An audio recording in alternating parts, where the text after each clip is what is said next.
Mail हो या female, किसी के लिए भी एक सुखद एहसास होता है। ये बिल्कुल एक नशे जैसा होता है। ये ना केवल उन दोनों को ही संपूर्ण सेक्स का एहसास देता है बल्कि संतुष्टि भी कराता है। लेकिन इसके बावजूद भी कितनी महिलाएं ऐसी हैं जो ऑर्गेज्म को हासिल ही नहीं कर पाती है, उन्हें काफी मुश्किल आती है। आखिर ऐसी कौन सी वजह है जो किसी फीमेल को ऑर्गेज्म हासिल करने में दिक्कत या बाधा पहुंचाती है? ये वीडियो ना केवल किसी फीमेल के लिए इम्पोर्टेंट है बल्कि मेल के लिए भी उतनी ही इम्पोर्टेंट है, क्योंकि हर आदमी के साथ कोई ना कोई फीमेल जुड़ी हुई होती है। तो उसे पता रहना चाहिए कि आखिर किसी फीमेल को ऑर्गेज्म अगर नहीं मिल पाता तो उसके पीछे क्या क्या वजह हो सकती है, और अगर वजह पता लग जाए तो उसका सोल्यूशन क्या हो। तो नंबर 1, पानी का कम पीना। वो महिलाएं जो कि पानी पीने में आलस करती हैं कि यार तब पी लेंगे, अभी तो पिया था, यार ठंड ज्यादा हो रही है, पानी कैसे पिए। 10 तरह की चीजें जो उनको लगता है कि यार पानी अब पी लेंगे। तो इस तरह की जो महिलाएं जो इस तरह की सोच रखती हैं और पानी कम पीती हैं, उनको शारीरिक रूप से तो देखो नुकसान उठाने ही पड़ते हैं। डॉक्टर भी कहते हैं कि पानी पियो वरना कब्ज हो जाएगी, आपकी बॉडी हाइड्रेट नहीं रहेगी तो स्किन पर इफेक्ट पड़ेगा, झुर्रियां ज्यादा आएंगी, आपको थकान ज्यादा रहेगी, और भी 10 तरह की शारीरिक समस्याओं का आपको सामना करना पड़ सकता है। या आपने डॉक्टर के मुंह से भी सुना होगा, किसी हेल्थ काउंसलर के मुंह से भी सुना होगा, या फिर अपने आजू बाजू जो सर्कल में लोग रहते हैं उन्हें भी बोलते हुए सुना होगा कि यार पानी पिया करो, हेल्थ के लिए अच्छा रहता है। लेकिन क्या आपने कभी ये सुना है कि पानी पिया करो ये आपकी सेक्सुअल हेल्थ के लिए भी बहुत अच्छा रहता है? क्योंकि हमारे शरीर में कुछ अराउजल टिश्यू होते हैं जिन्हें बेहतर ढंग से वर्क करने के लिए फ्लूइड की जरूरत होती है, और इसकी पूर्ति सिर्फ और सिर्फ पानी पीकर की जा सकती है, अपनी बॉडी को हाइड्रेट रखकर की जा सकती है। तो अगर आप पानी ही नहीं पिएंगे तो आपकी जो बॉडी है वो डिहाइड्रेशन की ओर चली जाएगी। तो ऐसे में सेक्स के दौरान जब अराउजल मोड आएगा तो आपकी जो टिश्यू है वो ढंग से वर्क ही नहीं कर पाएंगे, और जब टिश्यू को वर्क करने में दिक्कत होगी तो आपको ऑर्गेज्म मिलने में दिक्कत होगी, और मिलेगा भी तो उस तरीके का नहीं मिलेगा जिस तरह से मिलना चाहिए। तो देखो, अपने शरीर में पानी की कमी तो बिल्कुल ना होने दे। यह आपके शरीर को स्वस्थ रखने में मदद करता है बल्कि आपकी सेक्सुअल हेल्थ के लिए भी लाभदायक है। अब इसका मतलब ये नहीं कि अगर मैं बोल रही हूँ कि पानी की कमी ना होने दे तो रोज के रोज 10-12 ग्लास पानी पिए। पानी हमेशा अपनी बॉडी वेट के हिसाब से ही पिए। 20 किलो पे 1 लीटर पानी पीना चाहिए। तो जैसे मान लो आपका जो वेट है वो 60 किलो है तो 3 लीटर पानी पिए पर डे, और अगर 70 किलो है तो 4 लीटर पर डे। दूसरा पॉइंट, दवाइयों का ज्यादा इस्तेमाल। देखो, हमारी जो भारतीय महिलाएं हैं ना, वो दवाइयां खाने का कुछ ज्यादा ही शौक रखती हैं।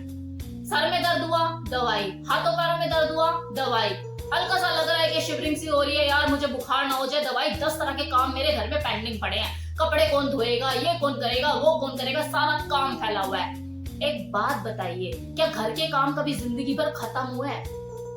ऐसा है कि आपने आज काम निपटा दिया तो कल आपको दोबारा ये काम नहीं मिलेगा करने के लिए? ये तो जिंदगी भर लगे हुए हैं। खाना आपको रोज बनाना है, बर्तन आपको रोज धोने, कपड़े आपको रोज धोने हैं। ये डेली बेसिस के वर्क है जो कभी खत्म नहीं होने वाले। लेकिन हाँ, ये जो दवाइयों का सेवन आपका जरूरत से ज्यादा है ना, डिप्रेशन की दवाई, बर्थ कंट्रोल पिल, बीपी की दवाई, और सर की दवाई, हाथों पैरों की दवाई, मतलब की दर्द की दवाई, आपकी हेल्थ जरूर खत्म कर देगी। टाइम से पहले आपको बूढ़ा कर देगी, एजिंग का शिकार हो जाओगे आप टाइम से पहले, बुढ़ापे का, क्योंकि आपको अंदर ही अंदर खोखला करती है। आप तो दवाई को रामबाण समझ के कि मैं दवाई खा लूंगी और मैं सारे काम 2 चुटकी में निपटा दूंगी, लेकिन आपको पता है यही दवाइयां आपको अंदरूनी रूप से धीरे धीरे खोखला करने में लगी हुई है। इसका बहुत ही नेगेटिव इफेक्ट पड़ता है आपकी सेक्सुअल हेल्थ पे। धीरे धीरे आपकी यौन इच्छा खत्म होने लगती है, सेक्स ड्राइव पर असर पड़ता है। दवाई नहीं लेती, ये मेरा रिकॉर्ड है, मैं दवाई लेके कभी भी खुद को ठीक नहीं करती।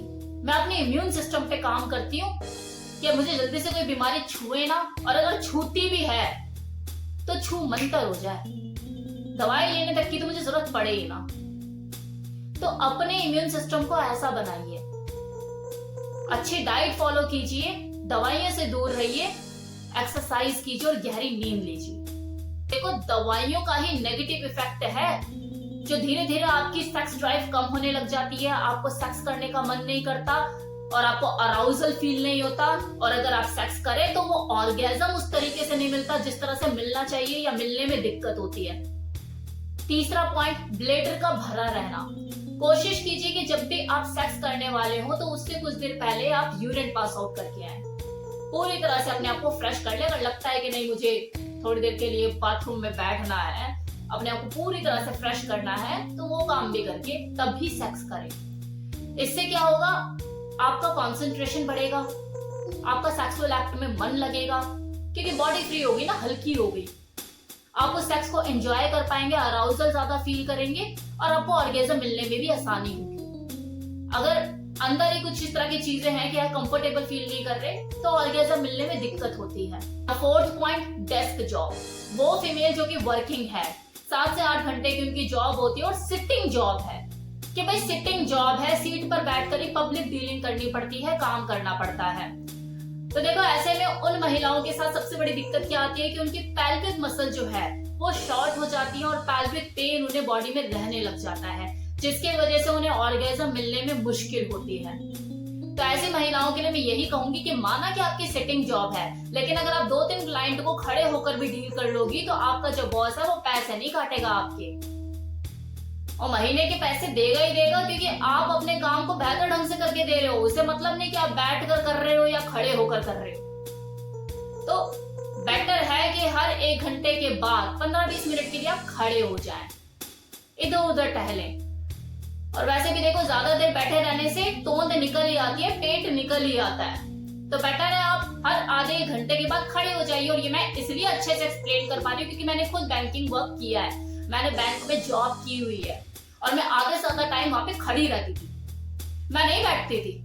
और मेरा जो स्टाफ है वो मुझे बोला करता था कि मैम आप बैठ के डील क्यों नहीं करते, जब आपको कुर्सी दी हुई है फिर भी आप खड़े रहते हो आधे से ज्यादा टाइम। तो मैंने यही बोलती थी, मुझे वो लाला वाली जॉब है ना पसंद नहीं है कि बैठे रहो, हाँ जी बोलो जी, है ना, मुझे वो चीज पसंद नहीं है। मेरे जवाब भी कुछ ऐसे होते थे, मैंने क्या बताऊं कि मैं क्यों नहीं बैठती।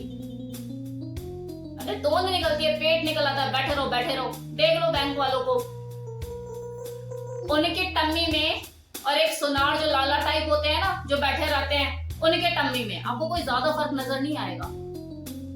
तो मेरे लिए तो सबसे पहले मेरी फिजिकल हेल्थ सबसे ज्यादा इंपॉर्टेंट है, फिर मुझे इससे फर्क ही नहीं पड़ता कि कोई क्या कहता है कि यार खड़ी क्यों रहती है। तो जब लोग मुझे टोकते थे मेरा जवाब यही होता था, मैं ना अपने पैरों पे खड़ी हुई हूँ ना, तुम्हारे पैरों पे तो नहीं खड़ी हुई ना। मैंने जाओ जाके अपना काम करो, तुम्हें जो काम चाहिए वो मिल जाएगा तुम्हें।